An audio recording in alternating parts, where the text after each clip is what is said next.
This Mother's Day, I will share a few memories about my mother. She is in Southern Africa, in Lesotho.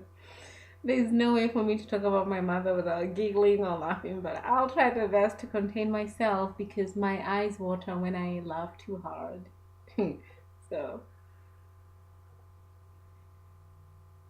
we are in Meeting Post, also called Meeting Post. It's one of the villages in the capital, Maseru.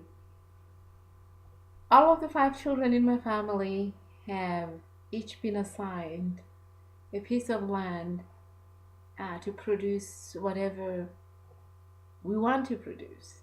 So I always choose cabbage, spinach, or green beans.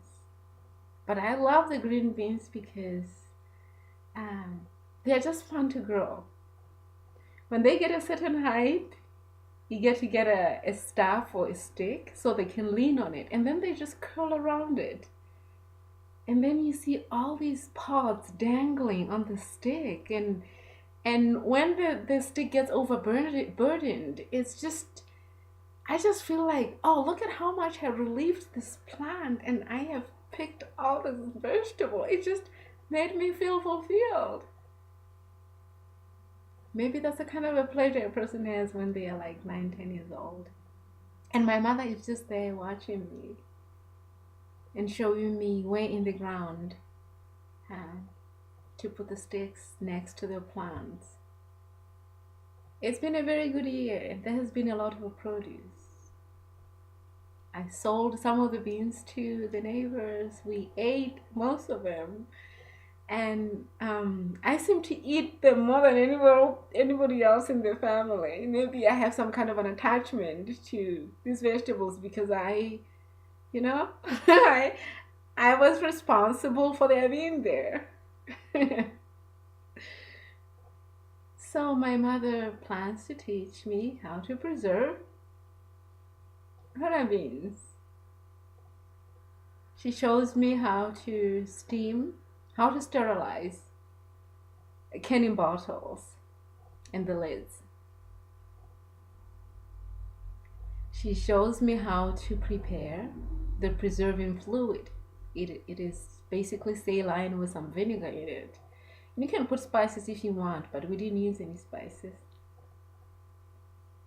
There are about 12 jars. The project is still not done, so we would continue the next day.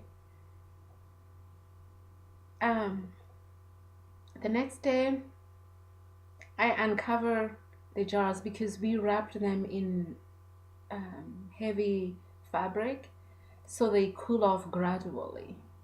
It's kind of a scientific process, but I didn't know that at the time.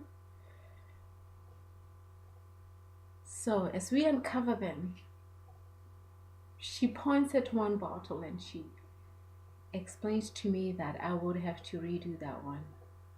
At the very top, close to the lid, there are bubbles gathered there. She explains to me that those bubbles indicate that the fruit will be, I'm sorry, the vegetables would be poisonous if eaten. So I clean out the jar, sterilize it, put it away, get another one um, from the previous day because I had sterilized quite a few. So I didn't want to use that one. I was still too nervous about the bubbles. So I get a totally different jar, do the same process all over again, and she teaches me how to ease the bubbles to the top. It's such a technical, um, but a rewarding experience as well. But I guess I was so much taken in by the magic of paying attention to these bubbles and following them all the way to the edge and making sure that none of them stay with the vegetables I was trying to preserve. Each time I am in a store and I am in the vegetable section, I cannot walk through there and not think about my mother. It's a beautiful feeling that she learned. I'm sorry, she taught me how to preserve food. I also remember my mother. is somebody who's very kind and caring. She took on a responsibility to help special needs children. She's a school teacher trained locally in the Kingdom of Lesotho. But she went on further to study with a university in the United Kingdom so that she could better be prepared to help all of her students so that none of them would be excluded. I also remember my mother as a powerful woman. She and my grandmother fled circumcision school right after my grandfather died. In those days, if my grandfather had disagreed that my mother should go to circumcision school, nobody would force her to go. But since my grandfather had died, my mother was left at the disposal of the community, and there was nothing my grandmother would do.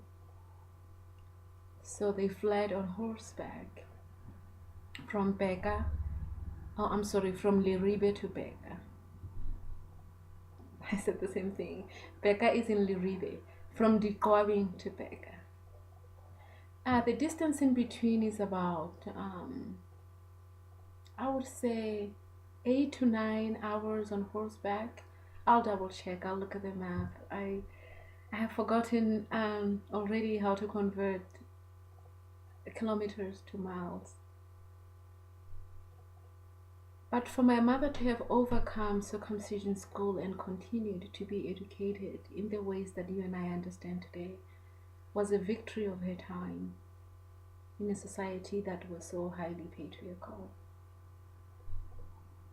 I also remember my mother by singing when she was showing me how to prepare the vegetables. The entire time she was singing back and forth a song that had absolutely nothing to do with the cooking. I will sing the song tomorrow because if I try to sing now, I will probably just burst in laughter because that's how she made me feel all the time almost. If she was not being sarcastic, she was laughing.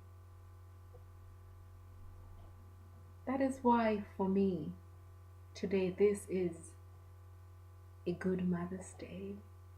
I wish all of you Mother's Day. Wherever you are, a happy Mother's Day. And all of you who have assumed the responsibilities of a mother, I wish that you have a wonderful day. Thank you for listening.